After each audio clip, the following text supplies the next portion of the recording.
Welcome everybody from near and far who've come to attend this landmark workshop that we're having for the PSPPD. I just want to do in my brief introduction, seeing that I've given the chance, to say a few words about the origins of the PSPPD. The PSPP, well, what happened was, quite frankly, it arose from initially a discussion that took place in the presidency about quite a long time ago, about 7 or 8 years ago. We were preparing the 10-year review, which was prepared in late 2003, and Vusi Gumede, who was there at the time, Mastura and I and others were sort of discussing what kind of information we were able to use effectively to consider the impact of government policies over the first 10 years of the democratic government. And we realized that although we had a lot of information about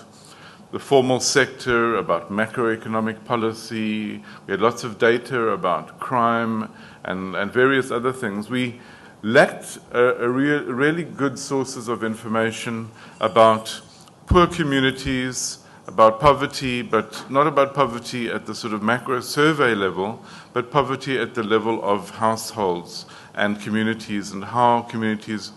respond to particular circumstances, what effects poverty has on a number of important choices people make in their lives, what are the dynamics of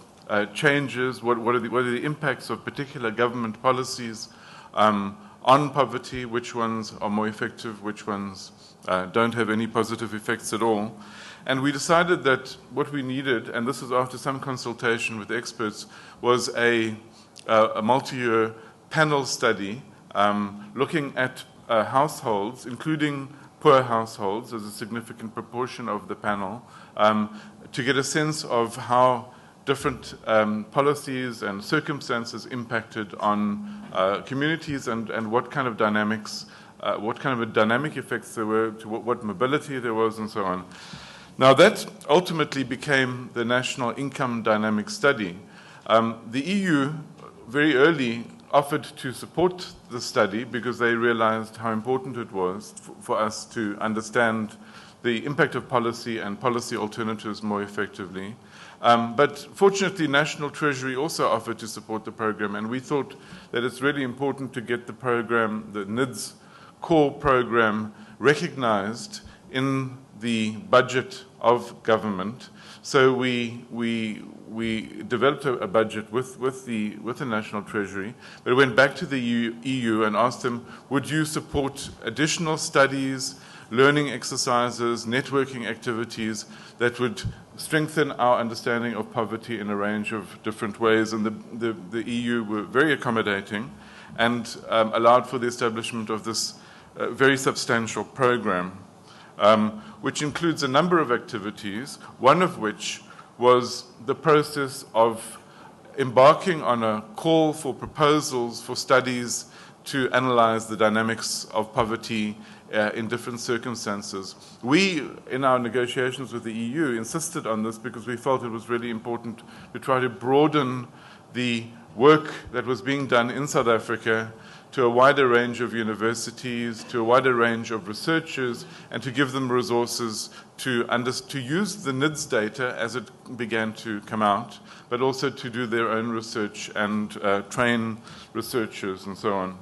So we now see the results of that activity, and I think that you'll all agree that the PSPPD has made a very significant contribution to our understanding of poverty, and hopefully also to our understanding of how to combat poverty more effectively. I'd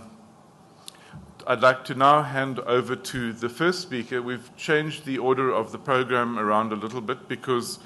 Ambassador van der Geer is unfortunately not able to, has to leave. He's chairing a meeting that he couldn't avoid, so he will be leaving probably a little way through the second presentation, which will be done by Kuben Naidu. Ambassador van der Geer is the EU ambassador to South Africa. He came relatively recently, but he's certainly not new to South Africa or Southern Africa. He was based at the University of Lesotho in various capacities for several years and met many of our colleagues and comrades who went through Roma at the time,